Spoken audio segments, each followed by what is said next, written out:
যুক্তরাষ্ট্র শনিবার ভোরে ভেনেজুয়েলা বিমান হামলা চালিয়েছে।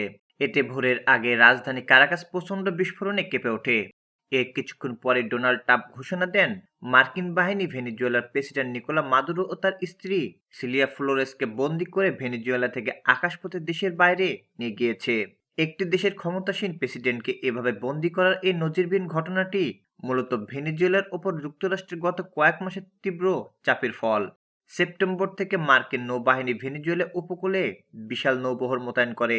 ক্যারিবীয় ও প্রশান্ত মহাসাগরে মাদক পাচারের অভিযোগে বিভিন্ন নৌযানে একের পর এক বিমান হামলা চালায়। এছাড়া তারা ভেনেজুয়েলার তেলবাহী জাহাজও জব্দ করে। এসব হামলায় কমপক্ষে ১১০ জন নিহত হয়েছে, যা মানবাধিকার সংস্থাগুলোর মতে যুদ্ধাপরাধ হতে পারে।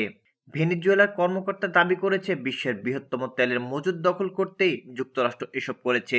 মাদুরোকে বন্দী করার এই ঘটনা যুক্তরাষ্ট্রের অভিযানের একটি অত্যন্ত গুরুত্বপূর্ণ ও নাটকীয় মোড়। এখন ভেনেজুয়েলার বর্তমান শাসন ব্যবস্থার ভবিষ্যৎ সম্পূর্ণ অনিশ্চিত। ট্রাম্প দ্বিতীয় মেয়াদে ক্ষমতা নেওয়ার পর থেকেই নিকোলা মাদুরোকে তার প্রধান নিশানা বানান।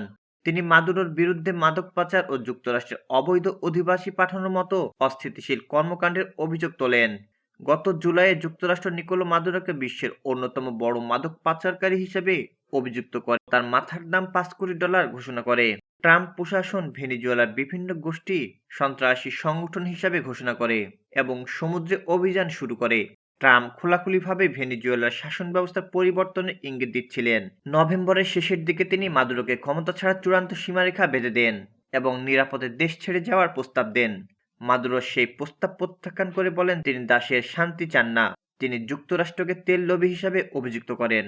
আশ্চর্যের বিষয় হলো, এই চাপের মুখেও মাদুরো সরকারকে মাঝে মধ্যে বিভ্রান্ত মনে হয়েছিল।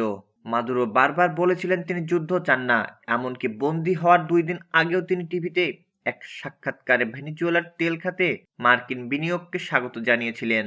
২০২৪ সালের জুলাইয়ে অনুষ্ঠিত নির্বাচনে মাদুরোর বিরুদ্ধে ব্যাপক কারচুপির অভিযোগ ওঠে। বিরোধী প্রার্থী বড় ব্যবধানে জয়ী হয়েছে বলে এ তথ্য পাওয়া গেলেও মাদুরো দমন পীড়নের মাধ্যমে ক্ষমতা ধরে রাখেন।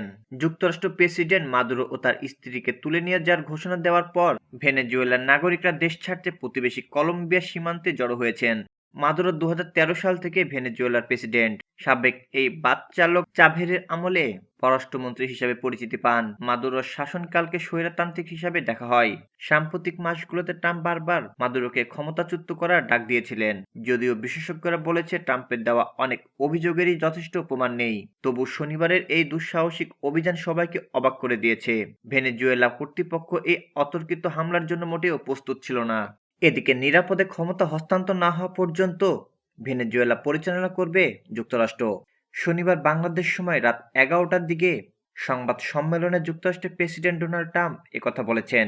ভেনেজুয়েলার প্রেসিডেন্ট নিকোলা মাদুরো ও তার স্ত্রী সিলিয়া আটক করে নিয়ে আসার বিষয়ে জানাতে এই সংবাদ সম্মেলনের আয়োজন করা হয়।